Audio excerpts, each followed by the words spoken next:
इस घड़ी हम जी रहे हैं, मगर अगली किसी घड़ी में हमें मर जाना है।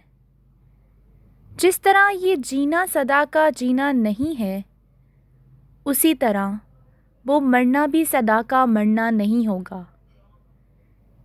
एक दिन हम इसी रूहो बदन के साथ एक दूसरी दुनिया में खड़े होंगे। इस रोज़ आखिरी अदालत लगेगी। हम सबके अमाल नामे खोले जाएंगे और हमारे अमाल के हिसाब से हमारे जन्नती या खुदा न ख्वास्ता जहन्नमी होने का फ़ैसला सुनाया जाएगा।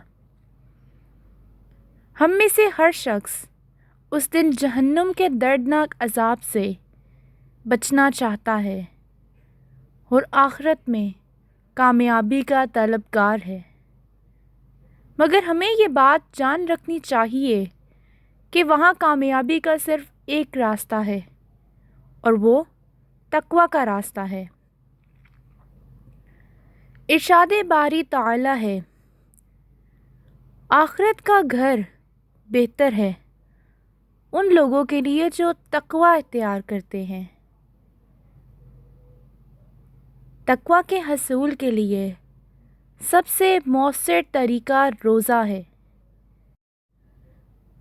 इरशादे खुदावंदी है, ए ईमान वालो, तुम पर रोज़े फ़र्ज़ किए गए हैं जैसे कि तुमसे पहलों पर फ़र्ज़ किए गए थे, ताकि तुम तक़वा इख्तियार करो। जिस तरह रमज़ानुल मुबारक को दूसरे महीनों के मुकाबले में फ़जीलत हासिल है, उसी तरह इसका आखिरी अशरा पहले दोनों अशरों से अफजल है। जब रमज़ान का आखिरी अशरा शुरू होता तो रसूलुल्लाह सल्लल्लाहु अलैहि वसल्लम कमर कस लेते और शब बेदारी फरमाते और अपने घर वालों को भी जगा देते। कुरान मजीद लैलतुल क़द्र में नाजिल हुआ। इरशादे खुदावंदी है, हमने इस कुरान को शब-ए क़द्र में नाजिल किया। कुरान ने उस रात को लैलतुल क़द्र यानी फ़ैसलों की रात कहा है। इरशादे खुदावंदी है, उस रात में तमाम पर हिकमत अमूर की तक़सीम होती है, ख़ास हमारे हुक्म से। आप सल्लल्लाहु अलैहि वसल्लम ने फ़रमाया, लैलतुल क़द्र को रमज़ान के आखिरी अशरे की ताक रातों में तलाश करो।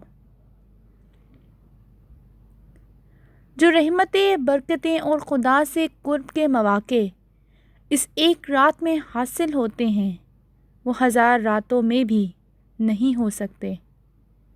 आप सल्लल्लाहु अलैहि वसल्लम ने फ़रमाया, जिसने शब-ए क़द्र में ईमान और एहतिसाब के साथ क़याम किया, उसके गुज़िश्ता तमाम गुनाह माफ़ कर दिए जाते हैं। एक और जगह फ़रमाया, जो शख्स शब-ए क़द्र की बरक़ात हासिल करने से महरूम रहा, वो हर भलाई से महरूम रहा। इस सादत से सिर्फ़ बेनसीब ही महरूम किया जाता है।